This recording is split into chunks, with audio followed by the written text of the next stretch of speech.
Hello and welcome to my channel. My name is Logan and today I'm inviting you to flip along and walk through the Nocturnal Garden Lenormand by Faina Laura with me. Faina Laura is a really fantastic artist. She does a lot of folk-inspired art and she has an oracle deck. She has 2 other Lenormand decks, and she's also presently working on at least 1 tarot deck, all in the same style, so I can't wait. She's fantastically kind and pretty prolific, so let's get into it. So the back of the box says, for centuries, luminous plants and enchanting creatures have flourished in secret after dark. Now you can plant your own seeds of divination in the fertile ground of the Nocturnal Garden and allow the moon to light your way. Featuring 36 hand-painted cards and a companion book by Faina Laura, this Lenormand deck was created under the stars to share a sense of midnight magic for the curious, the bold, and those wishing to grow their own nocturnal garden. This deck just came out. You can find it on her Etsy, which I will link in the description. So we have this wee little booklet, which is adorable. It features the clouds card on the front, which I just adore. I adore a cloudy crystal ball with all kinds of crazy shenanigans, nocturnal shenanigans happening inside of it. It's fantastic. So Faina gives a really great breakdown on the Lenormand deck basics. She shows you a few different ways of reading. So of course you have your traditional 1 card pulls, but you also have the 3 card pulls. The box spread, which is a 9 card spread. She also goes into the Grand Tableau, which uses all 36 cards. It's fantastic and it's really concise. Then she has a section dedicated to cards, which each one gives us 3 keywords, and then a little bit of a meaning underneath that. It's phenomenal. It's everything you need, and the quality is really nice. So let's jump right into it, shall we? So actually, let's get this out of the way first so that we can see the cards without anything dark behind them. So she also sent me this really lovely postcard of the Sun cards art, which is just gorgeous. And then she also sent me this beautiful print of the clouds card art, which I love. I just love. I think this art is fantastic. Hopefully, I know this video is kind of close up. I don't know if we can see the entirety of this in it, but it's really nice quality and I'm super thankful. She's so sweet. So we start, this deck is in order with the rider, which we have a little bluish black cat riding on a broom, which I think is adorable. We have all the stars behind it and the moon. It's really, really cute. I love her art style. It's so soft. Her color choices are just chef's kiss. For Clover, we have a little insect inside of a wreath of clover flowers, and of course, you know, little foliage. Ship is a ship in a bottle. As someone who also has created Lenormand decks myself, I'm really jealous that I did not think of this ship in the bottle thing for one of mine. It's adorable, and it's just such a cool way to illustrate that card. House, we have a bunch of butterflies. Gigantic butterflies leaving a wee house. The deck is definitely whimsical, which I love. For tree, we have, I'm not sure what kind of tree this is, but a small tree that looks like it's growing moons coming out of a teacup. It's very, very cute. Clouds, which we've discussed a little bit. We also have the card number up top and then the title below. We don't have the playing card associations, which I know is pretty important for some people. I personally don't use them. So this is Aces by me. The snake card is gorgeous. I mean, just look at the red against those really cool green tones. And then we have the flowers as well. It's just a stunning snake card, and I love the balance that we have between the top half and the bottom half of the image. The symmetry is great. Coffin, we have possibly the most badass coffin I've ever seen. It's winged, it has flowers and pineapples and a skull on it and a little crescent moon at the top. There are bats in the background. It's just phenomenal. Bouquet. So even when we have something super mundane like a coffin or a bouquet, and you'll see this throughout this deck, the artist really goes out of her way to add a whimsical touch to it. So here we have a skull vase. scythe. We have, I think that's a raven atop a scythe. Really beautiful. Again, great colors with this sort of rusty orangey reds against the cool blues of the feathers. Whip. I love that the is it thongs? Tongs? Whatever you call the threads, the big cords of the whip turn into flower blossoms at the ends. I think that's really cool. Birds. I love this reference. We have mechanical nightingales for this card, or at least that's what I'm assuming the reference is. I can't remember how nightingales look off the top of my head. This is a really, really cool interpretation of birds, and I love that she managed to bring some fairy tale magic into it. Please forgive the siren in the background if you can hear that. Our emergency services are really on the ball where I live, so that's a good thing. Child. This is another one I wish I would have thought of. This beautiful, ornate, I don't know if it would be like Victorian carriage. It's just a fantastic baby carriage. And we have the little bat flying around it. It's just adorable. I love it. The colors are pristine. Again, chef's kiss. Fox. I adore this so much. Absolutely adore it. Bear is another one that I adore. We have this beautiful turban. We have the vest, crystal ball. It's just such a cool card. Again, I'm so sorry about the noise out there. Hopefully it's not unbearable. For star, we have this lovely arrangement of, I can't think of the proper word, but we're gonna say like a stick pentagram going on. And it's just really soft and beautiful. And I think it's lovely. Stork, we have a very learned stork. It's very cool. Love the little glasses. For dog, we have a ghost booth. And I love it. And we have a little tiny dog house, a little paw print. It's just so cute. I haven't used this deck yet, but I'm extremely excited to. It only came in yesterday, so I'll probably use it today. For tower, we have Baba Yaga's hut, which even though it's a hut, it does stand on chicken legs, so it is definitely towering off of the ground.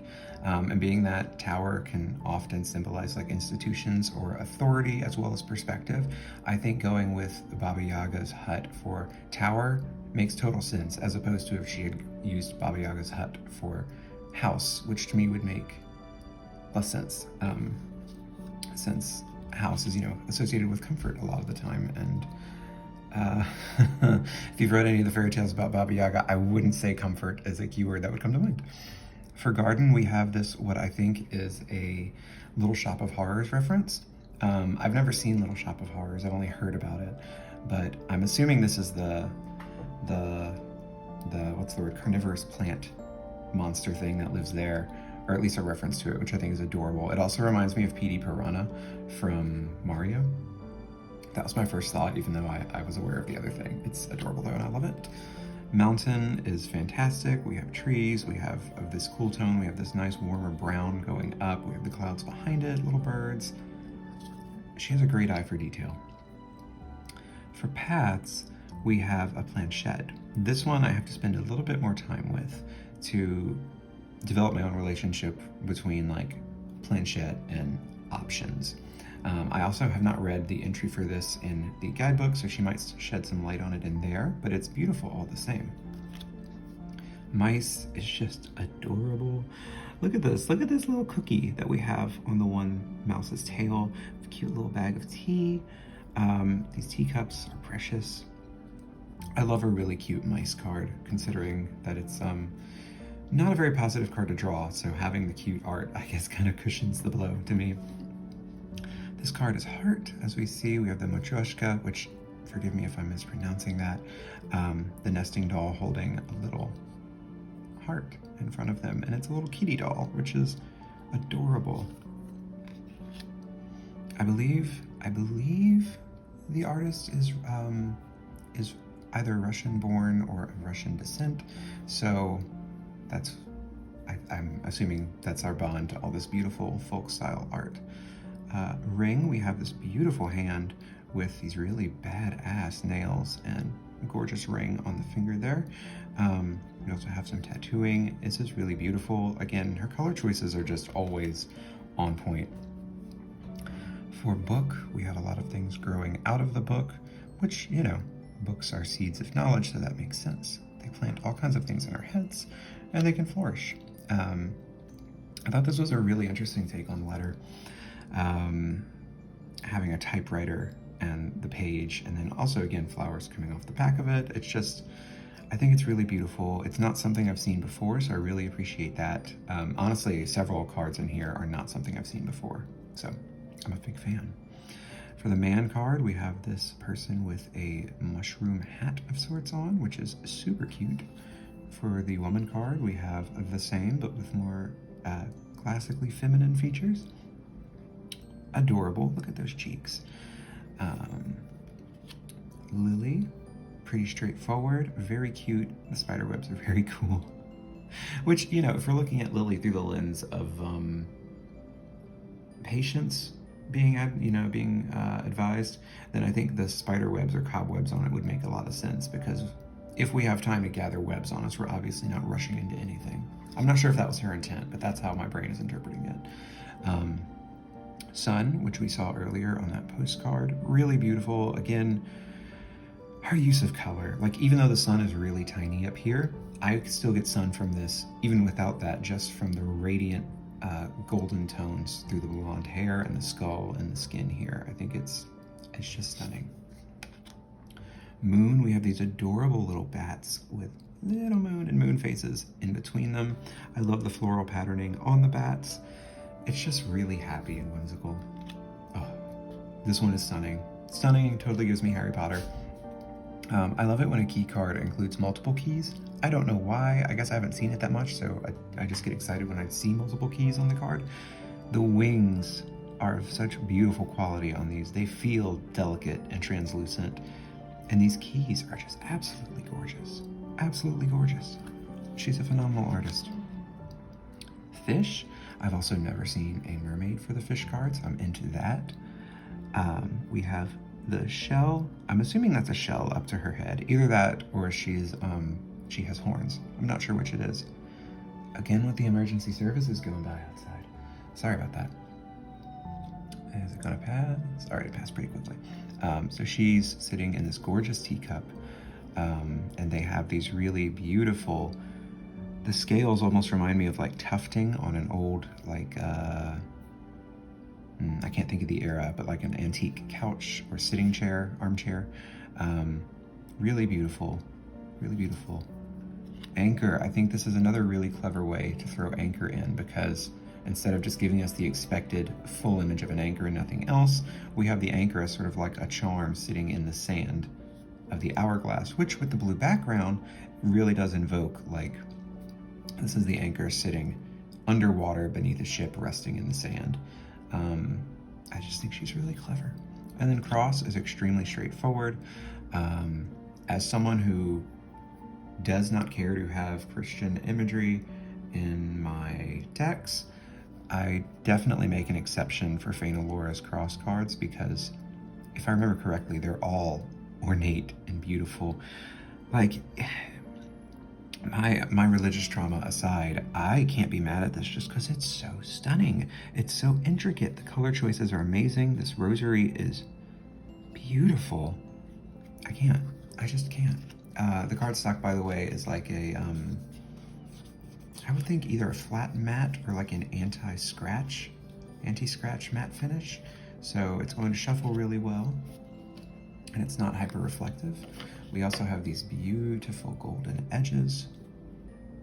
It's like an antique gold. They're very matte. In certain low light, like when I was looking at them on the couch yesterday evening with just the lamp next to me, they almost had a sparkly vibe to them. Very faint sparkle, so it's a very nice quality deck. I would say this is maybe like 350, or is this 400 GSM? I want to say 350, but it might be 4. So it's a nice thick cardstock, and it shuffles really, really easily. So yeah, I'm gonna include a link in the description below to Faina's shop, as well as her Instagram account, so you can keep up with all the art projects and decks that she's working on. I'm not sure when her tarot deck is supposed to come out. I feel like maybe next year, if not later this year. So keep an eye on that, and just follow her. She's got so much fantastic art, and she's really, really kind. So that's all for today. Thank you so much for hanging out with me this morning, and I hope you have a beautiful day.